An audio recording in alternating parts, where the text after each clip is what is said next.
Welcome to Mindstone Games channel. We're staying on Kingdom vs Horde today. This is my Kingdoms of the West army. It's about medium to large scale. The game doesn't get much bigger than this. And as you can see, Kingdoms of the West are cavalry heavy. Very good cavalry, lots of cavalry choices. And their infantry and archers are average. They're not bad, but they're not great. So I'll just talk you through this army quickly, starting with the special units. We have two small units of winged lancers. These are light shock cavalry who are very fast. They can jump over terrain and enemies, but their armor is not great, so they can't hold too long. It's very tempting in Kingdom vs Horde because your flyers activate early. They activate on initiative early. It's very tempting to charge them in, hold up enemies, but what I would do with flyers is hold them back to the vital moment, then jump over the shield wall, and then hit enemies in the back. Because you get two activations in this game, so you can move twice. So you can jump over enemies and charge, turn around and charge. So yeah, winged lancers are great, but they're very expensive. And they don't have much staying power, so you've got to be careful with them. But they're shock troops, so when they charge, they hit hard. And the same principle with the Sky Drake. He's got a shooting attack, which is really good.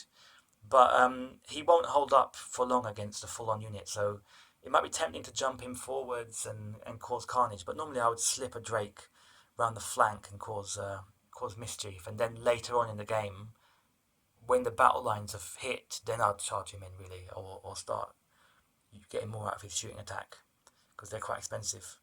Then we've got the heroes, who are also special choices.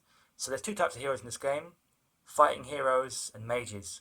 So here we have knights and their retainers twice. These guys, you can do, let me do them in a bit, you can do cool stuff with these bases. They basically got a magic attack for melee, so they're very good in melee, good armor, and they've got an average missile attack as well. So some of the retainers have got bows and magic rings and stuff. So they can do a bit of shooting. But they're basically melee specialists. And then mages have got long range magic attacks. So great for going through armor. But they're not as tough against physical attacks. And their melee is not as good. But they do have good magic resistance. So they're both good at doing different things. It's generally best to take both types of hero. And as you can see, they're on their individual bases. They're not in units, so they can get overwhelmed quite easily. So you use them in conjunction with your troops. The last special unit are some Templars. These guys are heavy shock cavalry who are very reliable. They're very high skilled, and they've got warded armor. They're wearing sacred armor, and they're blessed. So normally magic goes straight through your armor, but these guys have a bit of magic resistance, so they're a bit more resilient against magic. They're an elite unit. So you can't have too many of them. They're quite expensive, but they can hold the line. Templars, they're very hard to kill. It's a struggle to get rid of them. So always take some. And then we've got some heavy cavalry, who are like Templars but less reliable, and they're not warded. But they're kind of the core unit really of the Kingdoms of the West. Shock cavalry, charge in and cause carnage. Vulnerable to magic though, because they're quite expensive, and they've got plate armor which does nothing against magic. So you want to keep them away from enemy magic troops. Then we have light cavalry. So light cavalry are faster than heavy cavalry, but their morale is lower and their armor is lower. So it's a bit of a trade-off. And then obviously they're cheaper as well, so you can have more of them. So great for capturing objectives, great for holding up enemies, great for picking off archers and skirmishers and mages and such. But they will not last as long as these guys. So I basically take both units. So as a kind of 1-2 punch. And then the final cavalry unit are mounted archers. So men of the West, their cavalry archers are not as good as men of the East. You can't skirmish. Skirmishing is when you move twice and shoot once. You can't do that with your ones, but they're good at moving onto hills and shooting from high up, and moving into opportune places and picking off enemies. You can also charge them in as well. Generally, it's good to keep your archers mobile to capture objectives and support your troops. So cavalry, mounted archers are good, but they're not amazing. It's not the strength of your army.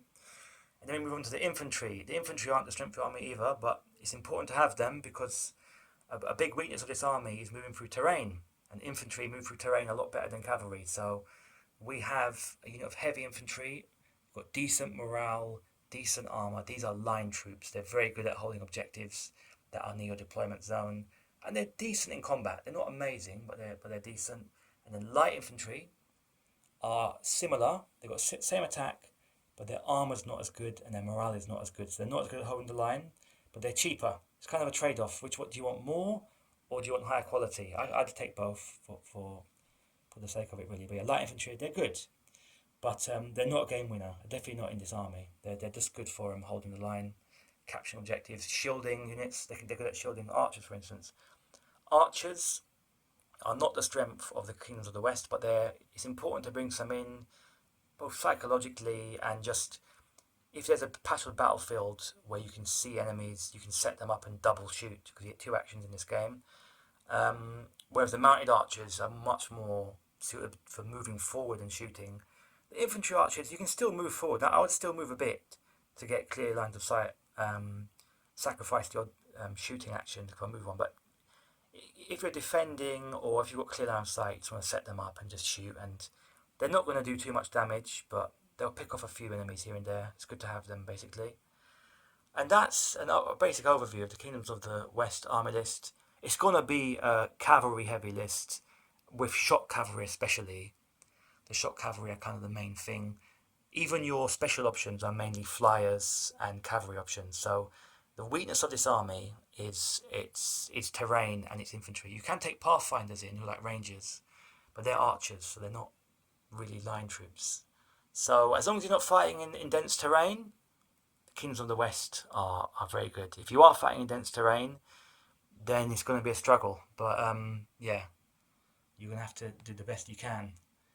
But there we go, there's the army. And again, these miniatures, they're Callistra, except for these guys who are Magister Militum. So the wonderful hippogriffs, look at those guys, full of charm. But anyway, that's the video. Thanks for watching. Hope you liked it. And there's more to come. Next up, I'm going to do my Hordes of Old Night. Then I'm going to do Men of the East. And then finally some Undeads for you, because I'm really in a Kingdom vs Horde mood.